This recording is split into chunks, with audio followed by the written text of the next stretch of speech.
Hola a todas, qué bueno estar aquí con ustedes para aprender acerca de la gran historia que Dios nos ha dejado en su palabra. La enseñanza bíblica cronológica divide la Biblia en 14 eras y cada una de estas eras nos enseña verdades acerca de Dios, verdades acerca del hombre y verdades acerca del pecado. Y es para que nosotros podamos aprender la historia, que es una sola historia que tiene coherencia de principio a fin, la podamos recordar, porque realmente si no lo recordamos es porque no nos lo sabemos, y así poder contarlo a los demás.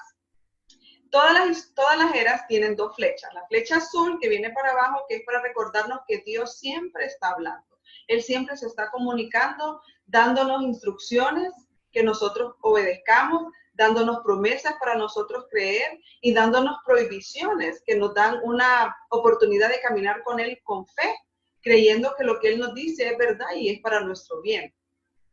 La flecha roja, la horizontal, es para recordarnos que Dios siempre cumple lo que promete. Puede que no lo cumpla en nuestro tiempo de vida, pero Él va a cumplir lo que Él ha prometido. La diferencia es que Él no se limita en tiempo y espacio como nosotros. Pero lo que Él puede prometer en la era de Génesis, lo puede cumplir en la era del Éxodo, porque Él no tiene límite de tiempo para cumplir las promesas que nos ha dado y en eso podemos confiar. La primera era es la era de la creación, que tiene tres símbolos para recordarnos el árbol del conocimiento del bien y del mal, el mundo que nos recuerda por la creación, que Dios todo lo creó, y el árbol de la vida, que es el mismo árbol que encontramos en Apocalipsis. El árbol de la vida, nuevamente vamos a tener ese acceso al árbol de la vida para tener una eternidad en adoración a nuestro gran Dios. Y ese Apocalipsis, el último libro de la Biblia, se contralapa con Génesis, el primer libro, porque nos da un ambiente perfecto de comunión con Dios, donde no va a haber pecado, donde no va a estar la voz del enemigo, y vamos a tener esa comunión perfecta nuevamente, que podemos verlo en Génesis 1 y 2. Entonces empezamos con la era de la creación, que realmente se empieza a registrar en la era del Éxodo, cuando Moisés saca de Egipto a los recién liberados hebreos y llegan al desierto, y es cuando Dios le dice a Moisés que empiece a contar la historia, que empiece a registrar los acontecimientos que se están dando, porque era necesario que ellos, que habían pasado 400 años en esclavitud y opresión en Egipto, y habían asimilado cosas que ellos miraban ahí, la idolatría, y lo habían mezclado con las verdades que Dios había dado acerca de él. Entonces era necesario poder decir, no quiero que hagas lo que viste en Egipto, y también les dice, no quiero que sean como los otros pueblos a donde Dios los estaba llevando a la tierra de Canaán. Y es lo mismo que nos pide a nosotros, ¿verdad? Que dejemos esa vieja naturaleza, nos despojemos del viejo hombre y nos vistamos de la nueva naturaleza que es en Cristo. Y que podamos tener un entendimiento correcto de quién es Dios y qué es lo que Él busca y quiere de nosotros. Y eso solo podemos hacer a través de la palabra de Dios. Entonces la era de la creación se compone por 5 poderosas historias que van de Génesis 1 a Génesis 11:26. La primera historia es Génesis 1 y 2, el evento en sí de la creación. Génesis 3, la caída. Génesis 4 y 5 es Caín y Abel y sus descendientes. Génesis 6 al 10, el diluvio. Y Génesis 11, la torre de Babel. Cada una de estas historias, incluso en cada versículo, nosotros podemos aprender grandes cosas acerca de Dios. Pero una vez que nosotros unimos estas historias y podemos entender que se trata de una sola historia, eso adquiere más poder aún, porque podemos ver patrones que Dios utiliza para enseñarnos a nosotros y ver, llenarnos de esperanza y de ver, conocer cómo Él funciona y qué es lo que Él espera de nosotros. No estoy diciendo que es que vamos a descifrar cómo es Dios y vamos a decir, bueno, Dios lo vamos a meter en un tubito de ensayo y así es como es, porque Dios va afuera, es más grande de nuestra mente, de nuestro entendimiento, pero a través de lo que Él ha revelado en su palabra, sí podemos conocer lo que Él ha dicho y qué es lo que Él espera de nosotros, que es la santidad. Entonces empecemos con Génesis 1, y desde el principio, en Génesis 1:1, empieza una declaración impactante e importante, que es que en el principio creó Dios los cielos y la tierra. Esta pequeña oración encierra una gran verdad, que en el principio Dios creó. Nos da el origen de la creación, podemos aprender el origen del hombre, su propósito, pero no vemos el origen de Dios, porque Dios está fuera de la creación. Él ya existía, Él es eterno, y lo único que nos está diciendo es que Él es quien creó todo lo que podemos ver. Y si nos maravillamos por cómo creó el mundo, cómo el mundo se sostiene, cómo tiene su propia órbita, el hecho de que ahora podemos saber que hay sistemas solares, que hay galaxias, esta creación que Dios hizo va mucho más allá de lo que nosotros nos podemos imaginar y todo lo que falta por descubrir. Todas estas nuevas cosas que aprendemos del universo, lo único que nos debe de indicar es lo poderoso que es Dios, que es algo que nosotros no podemos, ni nuestra imaginación nos lleva a entender todo lo poderoso y toda la creación que Dios da en Él. A través de la creación, Dios se revela como el Dios creador, pero también nos hace ver que Él, en su creación, Él nos ama. Él preparó todo este lugar para traer luego a Adán y a Eva a un lugar hermoso que Él había creado para ellos. ¿Cómo nosotros respondemos a esta declaración de que dice que en el principio creó Dios los cielos y la tierra, diciendo que Dios ya existía, que hay un Dios creador? Eso va a depender cómo nosotros miremos el resto de la Biblia. Si tenemos dudas de que Dios es quien creó y empezamos a unir otras filosofías, vamos a tener una visión distorsionada de quién es Dios y vamos a disminuir su poder. En cambio aquí, Dios se revela como un Dios que es todopoderoso, que de la nada crea. Solo Él puede hacerlo. Todas las demás teorías del origen del universo parten de algo. Pero aquí Dios dice de la nada. Él tomó la nada y creó. Él dijo, hágase la luz y fue hecha la luz. Hágase el mar, la tierra, los árboles, todo fue creado de la nada. Entonces, ¿cómo Dios puede a veces crear de la nada o revivir de la nada tal vez un matrimonio que está en problemas o un hijo que está rebelde o nuestra propia vida, ¿verdad? Cuando sentimos que no tenemos esperanza para el día de mañana y saber que Dios es experto en crear de la nada. Dios siempre empieza con su palabra hablando y termina evaluando. Una de las cosas que no quiero que se me olvide es que en el Evangelio de Juan, Juan retoma esta idea de en el principio y él nos hace ver de que en el principio era el verbo y el verbo era con Dios y el verbo era Dios. Este era en el principio con Dios. Todas las cosas por Él fueron hechas y sin Él nada de lo que ha sido hecho fue hecho. Revelándonos Juan que en el principio de Génesis 1:1 estaba ahí Jesús. Y en Génesis 1:2 podemos ver el Espíritu de Dios se movía sobre la faz de las aguas. Vemos la Trinidad. Esto que para mí todavía es como algo tan misterioso en el sentido de que no podemos entender completamente cómo funciona, pero desde Génesis podemos ver que es un Dios trino, que está el Dios Padre Creador, que está Jesús en la palabra obrando y que está el Espíritu de Dios en esta creación. Entonces de ahí vemos de todos los demás versículos que siempre empieza con la palabra de Dios. Dios dijo, Dios vio, Dios llamó, Dios separó y al final de cada día Él termina diciendo y vio Dios que era bueno. Y eso es un principio importante que tenemos que entender, que Dios es quien decide y determina lo que es bueno y lo que es malo.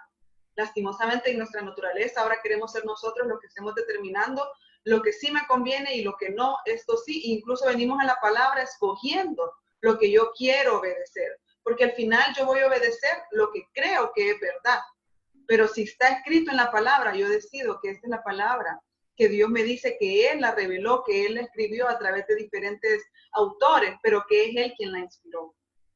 Entonces es Dios quien decide lo que es bueno. Su palabra es poder. Desde aquí lo podemos ver, que solo con su aliento Él creó. Y ese mismo poder que vemos en Génesis 1 de crear los cielos y la tierra, ese es el poder que tenemos en la palabra escrita. Lastimosamente a veces cuando leemos la historia de Abraham, de Moisés, y vemos cómo Dios les hablaba y era una voz audible, sentimos nostalgia porque decimos, qué bien por ellos que pudieron escuchar a Dios, porque realmente no vemos la palabra escrita como la palabra poderosa de Dios. Y es algo que debemos de renovar nuestra mente para saber que cada vez que abrimos su palabra es con Él que nos estamos entendiendo, que es con Él, es esa cita, ese café que podemos tomar con Él para conocerlo a Él y que de esa manera Él vaya transformando a nosotros. Entonces no dejemos la Biblia cerrada, ¿verdad? Y después decir que Dios no nos está hablando, sino que todos los días correr a la palabra y poder hablar con Él. De ahí empieza en el Génesis 11, cuando ya hace él los primeros seres vivientes, él empieza a poner una frase que se repite 10 veces en Génesis 1, que es que se reproduzca según su género. Esa es la primera bendición que Dios da, y que dice: produzca la tierra hierba verde, hierba que da semilla, árbol de fruto que dé fruto según su género. Y lo mismo lo vuelve a repetir, ¿verdad? Cuando crea los animales, según su género. Y es algo que él enfatiza, que se haga según su género. Imagínense que tuviéramos semillas de pepino, vamos a sembrar y no sabemos lo que va a producir. Agarramos otra semilla y ¿qué vas a sembrar? Pues no sé, a ver lo que me salga. Sino que Dios establece esta estabilidad. Los sistemas que Dios creó son autosostenibles por Él, ¿verdad? Desde el sistema solar hasta el sistema reproductor del ser humano, todos los sistemas, el ecosistema, ¿verdad? Él lo hace para que crea estabilidad, y que nosotros, cuando ya viniera Adán, pudiera haber estabilidad en el mundo que Dios había creado, libre de estrés, libre de ansiedad, porque Dios había dado esto, va a tener un límite, o sea, el mar hasta aquí va a llegar. Por mucho que ruja el mar, hasta aquí va a llegar. La montaña no puede andar corriendo para acá y para allá, sino que así como Dios lo estableció y como a cada cosa de su creación le dio límites, así de esa manera se iba a quedar.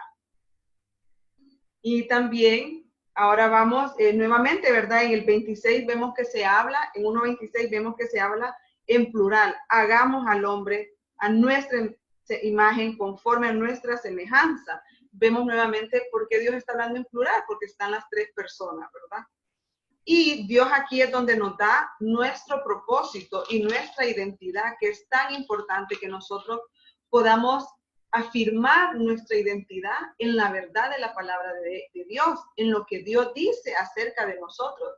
Porque como seres humanos nosotros deseamos ser apreciadas, valoradas, ser vistas, pero lastimosamente a veces lo buscamos en la sociedad o en las filosofías, y ahí es donde vamos creando más bien ansiedad en nosotros, porque no podemos cumplir con lo que estas otras voces están diciendo de nosotros. Y aquí es donde tenemos que aferrarnos y afirmar nuestra identidad, que es Dios quien nos creó. En el 27 dice: y creó Dios al hombre a su imagen, a imagen de Dios lo creó, varón y hembra los creó. A ambos sexos, ¿verdad? Varón y hembra, se establecen los dos únicos géneros que Dios creó. Y ambos sexos con igual valor y dignidad, ambos sexos a imagen de Dios, y a ambos les da la bendición y también les da el propósito, ¿verdad? Les da la bendición de ser fructificados y multiplicarse, y van a ser multiplicarse según su género, y el género que tenían era portadores de su imagen, de la imagen de Dios. Iba a ser tener más personas que pudieran caminar con Dios en comunión perfecta. Y les da que sojuzguen la tierra y la señoreen. Eso era lo que ellos tenían que hacer, ¿verdad? Que esta creación que Dios les dio, poder ser de mayordomos para esta creación. Dios ama su creación y Él quiere que la cuidemos, que la respetemos. Es su creación. En Génesis 2:3 dice: y bendijo Dios al día séptimo y lo santificó, porque en él reposó de toda obra que había hecho en la creación. Dios, que no necesitaba descansar, temprano en la historia nos muestra que nosotros sí necesitamos descansar. Nuestro cuerpo físico, nuestro cuerpo mental necesita reposo. Y a lo largo de las siguientes eras, sobre todo en Levíticos, en Éxodo, que Él establece la ley, Él pone el día de reposo, que respetemos el día de reposo, después que cada 7 años la tierra no debía de ser explotada, cultivada. Él quiere que tanto nosotros como su creación tengan ese tiempo de reposo para regenerarse. Y yo creo que esa es una de las cosas que podemos ver a través del coronavirus. Cómo el mundo, el aire se está volviendo más puro, el agua se está volviendo más puro, los animales están pudiendo descansar de nosotros. A Dios le interesa su naturaleza, es algo que Él creó y aprecia, ¿verdad? Y que es importante que nosotros podamos entender que este tiempo de reposo no es una pérdida de tiempo, sino es un necesario tiempo que nosotros necesitamos y que Dios nos manda a reposar. Luego en Génesis 2, Dios hace como un acercamiento a la creación del hombre y la mujer, y es donde Dios establece el matrimonio, ¿verdad? Es Dios quien dice, después que todo lo anterior Él ha dicho y vio Dios que era bueno, lo único que Él establece que no es bueno es que Adán esté solo. y no solo en el matrimonio, sino que Dios nos creó seres relacionales, que necesitamos estar en comunión con otras personas y en comunión con Él. Entonces, Dios forma a Eva.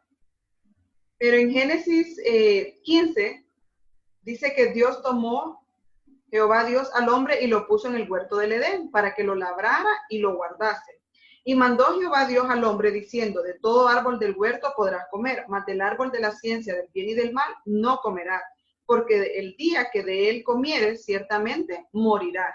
Ese es el límite que Dios le da a Adán.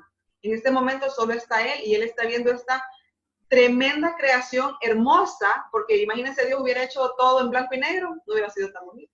Pero Dios creó infinidad de colores, infinidad de formas, y dice que era bello, que era un lugar bello para que Adán y Eva pudieran disfrutarlo. Y a él le da este límite, que es una oportunidad para poder caminar con Dios por fe. Adán no sabía lo que era morir, pero tenía que entender que si Dios le decía que no comiera de ese árbol, era por su bien, que Dios es bueno y que el límite que está dando es por su bien, para que nosotros podamos florecer y prosperar en un ambiente seguro que Él provee para nosotros. Y aquí vemos el primer hilo de la alfabetización bíblica, que es la responsabilidad que tenemos de transmitir a otros el conocimiento de Dios, la verdad de Dios. Adán tenía que decirle a Eva esta prohibición que Dios le había dado y todo lo demás que había ocurrido, como Dios había creado todo, ¿verdad? Y en Génesis 3, en la segunda historia de la creación, de la caída, vemos que Eva sí sabía de esta prohibición que sí Adán le había dicho. Cuando la serpiente, que se describe como astuta, le dice a Eva, con que Dios os ha dicho que no comáis de todo árbol del huerto, ¿qué es lo que la mujer responde? Que sí puede comer de los árboles del huerto, pero que del árbol de conocimiento del bien y del mal que está en medio del huerto, Dios dijo, no comerás ni le tocaréis, dice. Como buena mujer, bueno, yo al menos así soy, exagerando un poquito la verdad, porque Dios había dicho que no lo comieran, no había dicho que no lo tocaran. Pero aquí quiero detenerme un poco, porque esta misma pregunta en forma de duda que Satanás hace es la misma que él sigue haciendo con nosotros. Con que Dios te ha dicho que te va a cuidar, ¿estás segura? Con que Dios te ha dicho que va a proveer para vos, ¿estás segura? Con que Dios te ha dicho que te sometas a tu marido. Y es lo mismo que él intenta hacer, que lo que hizo con Eva fue que logró que Eva dudara de la bondad de Dios. Eva entonces empieza a ver el árbol y dice, ¿será que Dios me está privando de algo bueno para mí? Porque es lo que Satanás le dice, que iba a ser como Dios. Y vemos los pasos, ¿verdad? Primero ella vio, tomó, comió y todavía le da al esposo. Compartió esta desobediencia con su esposo y su esposo también comió. Inmediatamente, ¿qué ocurre con ellos? Dice que sus ojos fueron abiertos y ambos conocieron que estaban desnudos. Y entonces hicieron de las hojas, se cubrieron. ¿Cómo ellos abrieron los ojos a verse? Recordemos que antes ellos tenían sus ojos, su vista en Dios. ¿En quién era Dios? En maravillarse y quedarse perplejos de la majestuosidad de Dios. Y el diablo les dijo, van a ser como Dios. Y no en la forma que Dios es Dios, sino que ahora ellos iban a empezar a decidir lo que era bueno y lo que era malo. Es Eva la que decide independizarse de Dios y decir, no voy a obedecer lo que Dios ha dicho, no voy a buscar una segunda opinión, sino que yo voy a decidir lo que es bueno y yo decido que tomar de este fruto es bueno, el primer grito de independencia que se da. Y ellos entonces se cubren. No solo hay una barrera entre Adán y Eva ahora, que antes era algo sin límite, ¿verdad? Esa conexión que ellos tenían, sino que ahora la creación que Dios había dado se vuelve también una barrera para con Dios. Ellos se tapan y se esconden de Dios. Son ellos los que buscan estar apartados de Dios porque sienten miedo, por vergüenza y por la culpa que tienen de haber desobedecido y que haber dejado que el pecado entrara en ellos. Aquí ya vemos tres voces que están en movimiento. La voz de Dios que les había instruido, la voz de Satanás que entró al jardín y ahora el pecado en nosotros, ¿verdad? El yo, de qué es lo que yo quiero y qué es mi derecho y lo que yo necesito. todas estas voces ahora empiezan a surgir. Ya no solo están Adán, Eva y Dios en comunión perfecta, sino que ahora están estas otras voces diciendo y jalando para acá y jalando para allá. Ahora Dios es quien viene y los busca. Vemos que Dios, su amor, es el que da el primer paso a buscar. No es que Dios no sabía lo que había ocurrido, pero Él viene haciéndoles preguntas, buscando confesión de ellos para poder restaurar lo que ellos perdieron, esa comunión. Dios les había dicho, ciertamente morirás. Y sabemos que Satanás lo que viene a hacer es a matar, a destruir y a robar. Satanás quería que Adán y Eva en ese momento murieran. Satanás robó el dominio que Dios les había dado a Adán y a Eva en el 1:26 y ahora este mundo le pertenece a Satanás. Y destruyó esa comunión que tenían Adán, Eva y Dios. Y eso es lo que Él mismo sigue haciendo con nosotros nuevamente, ¿verdad? Destruir esa comunión, y Él busca diariamente, momento a momento, que nosotros nos apartemos de Dios, que estemos distraídas con todo lo demás que tenemos que hacer y no tengamos tiempo para estar en su palabra. Pero Dios busca restaurar esta relación y Él empieza a hacerles preguntas y vemos cómo para el ser humano es difícil aceptar la responsabilidad del pecado. Adán le echa la culpa a la mujer le echa la culpa a la serpiente. Y a pesar que Satanás quería que ellos murieran, Dios inmediatamente pone un plan de redención. Y esto es lo maravilloso, que al inicio de la historia podemos ver el amor de Dios y el plan de salvación, y que es Él quien siempre provee esa salida, esa salvación. Y le dice a Adán, en la maldición que Él da a la serpiente, le da una bendición escondida, que es: y pondré enemistad entre ti y la mujer, entre tu simiente y la simiente suya. Esta te herirá en la cabeza y tú le herirás en el calcañar. ¿Qué está diciendo aquí? Para ellos era como una adivinanza, ni Satanás ni ellos entendían completamente lo que estaba ocurriendo. Y para ser sincera, me tomó muchos años poder entender esta profecía, este primer mensaje evangelístico que Dios les da aquí, que de la mujer iba a venir la simiente, pero la mujer no es quien engendra, es el hombre. Entonces, ¿cómo es que la mujer iba a tener una simiente? Y sabemos ahora en el Nuevo Testamento que es Jesús que vino a María a través del Espíritu Santo, sin el ADN pecaminoso de Adán, porque Él es perfecto, Él es Dios. ¿Y qué es lo que esta simiente de la mujer iba a hacer? Iba a herir en la cabeza a la serpiente, una destrucción total, iba a matar, a destruir a la serpiente, a pesar que la serpiente se iba a poder darle una herida en el calcañar. Cuando Jesús murió en la cruz, Satanás realmente pensó que había culminado, que hasta ahí había llegado y que él había vencido. Pero cuando Jesús resucitó, venció a la muerte, es cuando esa herida mortal en la cabeza que le da a Satanás. Y aquí Dios entonces tiene que sacarlos del jardín, no sin antes les da la promesa, ¿verdad? Génesis 3:15 es la promesa de esa simiente que iba a venir y que iba a restaurar todo lo que ellos habían perdido en ese momento, sino que también les da una ilustración para que no olviden. Dios sabe que nosotros tenemos una mente olvidadiza. Y esta ilustración está en el 3:21, que dice que fue Jehová Dios hizo al hombre y a su mujer túnicas de pieles y los vistió. Es Dios quien está haciendo el primer sacrificio, derramando la sangre de un animal inocente a favor del culpable. Es una ilustración visual de lo que Jesús iba a venir a hacer en el Evangelio, ¿verdad? Y es Dios preparándolos a ellos para esta nueva vida que iban a tener fuera del jardín. Una vida donde les dice que van a tener problemas en el matrimonio, problemas en el trabajo, la provisión iba a ser más difícil. Pero ellos tenían esta nueva esperanza por qué vivir, esta nueva caminar de fe, de saber que iba a venir uno que iba a restaurar todo lo que habían perdido. Y esta es la manera que Dios les da para poder tener una relación con ellos, que es a través del derramamiento de la sangre inocente a favor del culpable, de este sustituto. Adán y Eva debían de morir, pero es Dios quien provee de este sustituto, porque ¿quién había creado este animal inocente? Dios. Para Dios la creación es importante, el costo del pecado lo tomó Dios y fue Dios quien sacrificó este animal, dando el ejemplo de esa simiente que iba a venir.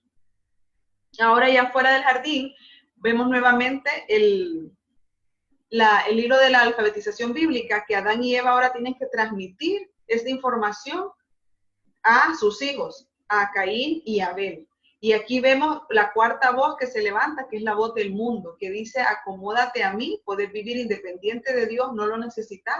Y lo hace, nos lo enseña a través de Caín. Dos maneras de caminar. Una manera en obediencia, por lo que Dios ha dicho, y otra manera en desobediencia, por lo vista, por lo que yo quiero y yo decido lo que voy a hacer. Abel vino a Dios derramando la sangre inocente, haciendo el sacrificio de lo mejor de las ovejas. Pero a Caín vino a través de las frutas del huerto. Y Dios le dice, no, no es así. Nosotros no podemos venir a Dios a nuestra manera, a nuestra imaginación, a lo que yo creo. Dios estableció cómo vamos a venir a Él. Por eso es difícil que cuando hay personas que dicen es el mismo Dios, y aquel y acá y allá, pero no, porque el Dios de la Biblia nos dice que podemos venir a Él a través de Jesús. Jesús dijo, yo soy el camino. Yo soy el camino, la verdad y la vida. Nadie viene al Padre sino a través de mí. Por eso cuando oramos decimos en nombre de Jesús, el nombre poderoso de Jesús, porque es Él quien nos da esa unión con el Padre y nadie más ni ninguna otra manera podemos llegar a Él. Pero Caín se resistió, a pesar que así como Dios lo hizo con Adán y Eva, de venir y hablar y buscar restaurar esa relación, Caín se resistió y Dios le dice, si bien hicieres, no serás enaltecido, no serás aceptado si las cosas las hicieres bien. Todavía le da una advertencia, tened cuidado, el pecado está a las puertas, acechando. Y si vos no tomas control de lo que está ocurriendo, el pecado te va a devorar, el pecado se va a enseñorear de ti. ¿Qué tenía que hacer Caín? Arrepentirse, venir a Dios a su manera, y probablemente tenía que ir donde su hermano en humildad y pedirle un animal, hacer un trueque ahí y poder venir a Dios y ofrecer este derramamiento de la sangre inocente. Pero nuevamente Caín, a pesar que Dios le da esa advertencia, esa oportunidad, cierra su corazón y más bien termina matando a Abel. Y desde aquí vemos que la persecución para lo justo. Abel murió por ser justo, no tenía ninguna otra razón, ¿verdad? Para Caín de matar a Abel más que silenciar esa voz que estaba haciendo lo correcto. Y también porque Satanás en el Nuevo Testamento dice que Caín era del enemigo, que era de su padre Satanás. Satanás está buscando cómo destruir esa simiente que Dios había prometido que iba a venir. Al morir Abel, que era el justo, Satanás cree, hasta aquí ya llegó el plan de Dios. Pero ahora nuevamente viene Dios a Caín y preguntando, ¿verdad? Por su hermano. No porque Dios no supiera, sino porque lo que está buscando es la confesión de Caín. Pero Caín nunca en ninguna parte se arrepiente. Entonces Dios lo maldice y lo destierra. ¿Y cómo responde Caín? Grande es este castigo para ser soportado. O sea, ¿por qué me estás dando esto si yo solo fue que maté a Abel? Si nosotros no nos damos cuenta la gravedad de nuestro pecado, va a ser muy difícil que nosotros podamos ver la misericordia de Dios. Si creemos que nosotros somos buenos, entonces más bien evaluamos a Dios como injusto por las cosas que hace. Pero tenemos que cambiar. Hay dos maneras de venir a la Biblia, entendiendo que Dios es bueno y que el hombre es pecador. Pero si yo vengo a la Biblia pensando, yo soy buena, yo merezco, el problema es que Dios me priva de lo que yo quiero. Son dos maneras diferentes en las que nosotros podemos venir a leer la Biblia y hay que tener cuidado. Caín nunca se arrepiente y más bien él tiene toda una vida, se desarrolla en una sociedad independiente a Dios, irreverente a la palabra de Dios, y es que a pesar que ellos pues prosperaron económicamente, que ellos tenían ganados, tenían arpa, flauta, incluso el hierro, fue una comunidad, una sociedad que se caracterizó por la violencia, y es donde viene también la poligamia. Es Lamec, un descendiente de Caín, que se registra como el primero que toma dos mujeres. No fue el plan de Dios cuando Dios unió a Adán y a Eva. Entonces de Caín tenemos el primer asesinato y el primer poligamia.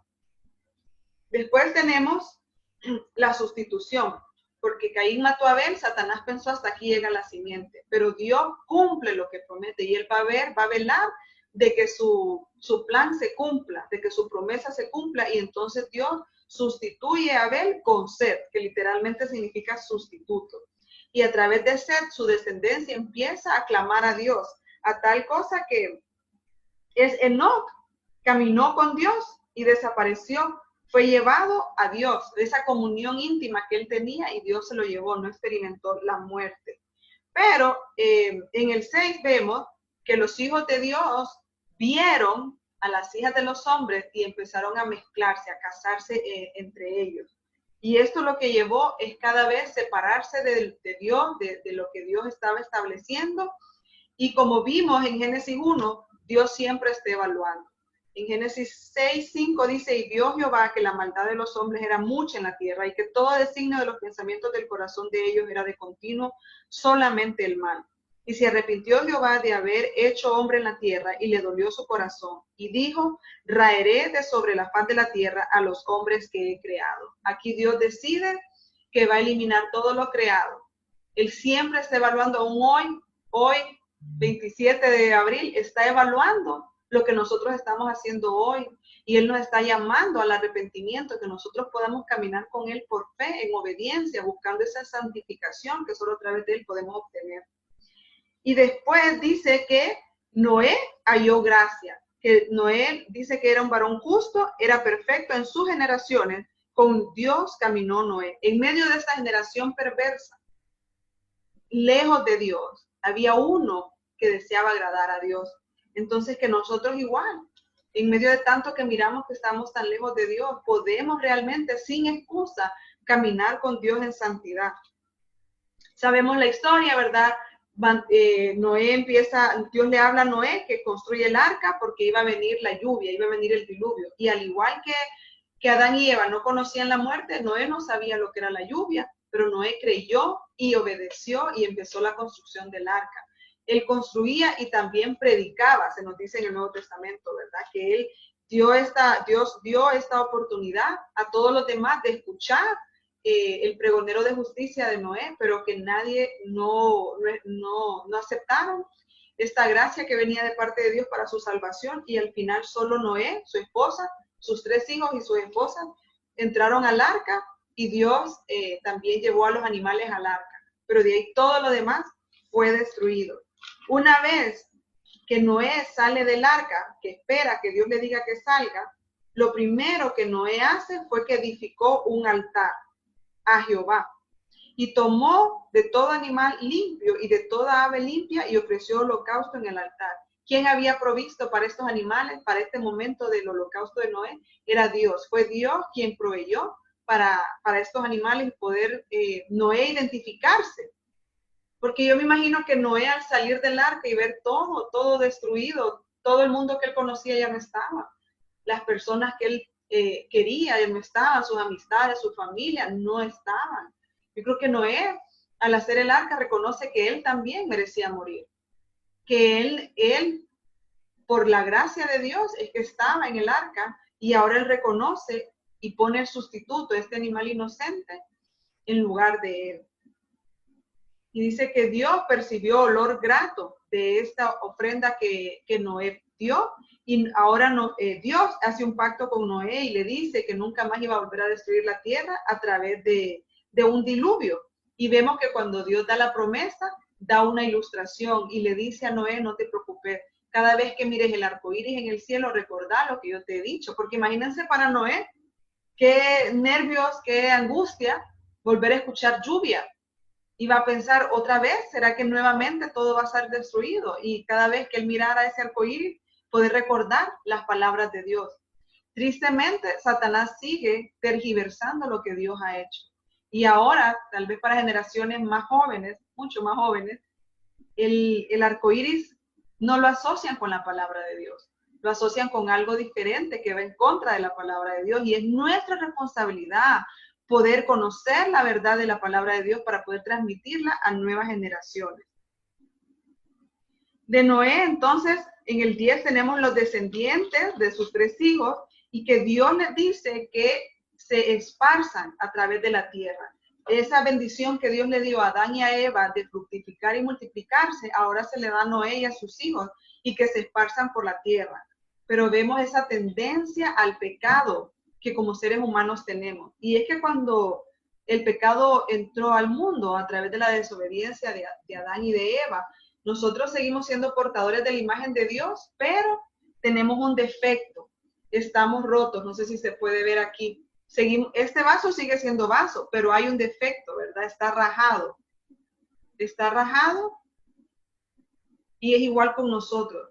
somos portadores de la imagen de Dios, pero hay un defecto en nosotros. Estamos rotos por dentro. Aparte del pecado, hay una tendencia al pecado, ¿verdad? Ese corazón de continuo hacia el mal.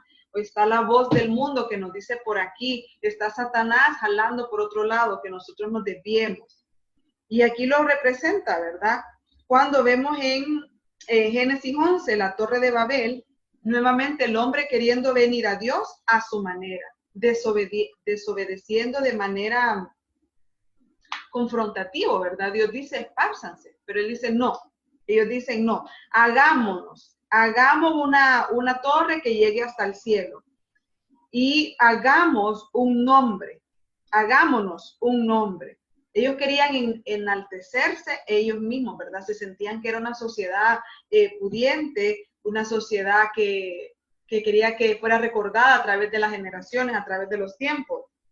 Y lo que Dios hizo en Génesis 6, lo que Dios hizo en Génesis 1, y vio Dios, nuevamente Él viene, ¿verdad? En Génesis 11:5 dice, y descendió Jehová para ver la ciudad y la torre que edificaban los hijos de los hombres. Y dijo Jehová, he aquí el pueblo es uno, y todos estos tienen un solo lenguaje, y han comenzado la obra, y nada les hará desistir ahora de lo que han pensado. Ahora pues, el plural, ¿verdad? Descendamos y confundamos ahí su lengua, para que ninguno entienda el habla de su compañero. Y aquí nacen las naciones. Dios les había dicho que se esparcieran. Ellos no quisieron esparcirse, querían quedarse en un solo lugar, engrandeciendo su nombre, robando la gloria que solo le pertenece a Dios. Cada cosa que nosotros hagamos que sea para honrar y glorificar el nombre de Dios y no enaltecernos a nosotros mismos.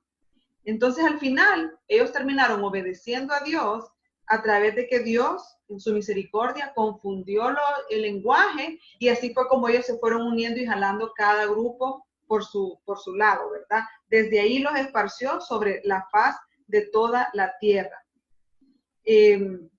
Estas son las 5 historias que nosotros aprendemos en la era de la creación y podemos sacar más información, pero estamos buscando el panorama general que nosotros podamos ubicarnos y ver cosas que Dios hace similares en cada una de estas historias y podemos aplicarlas a lo que Dios está haciendo de continuo todavía en nuestro tiempo y en nuestra vida también.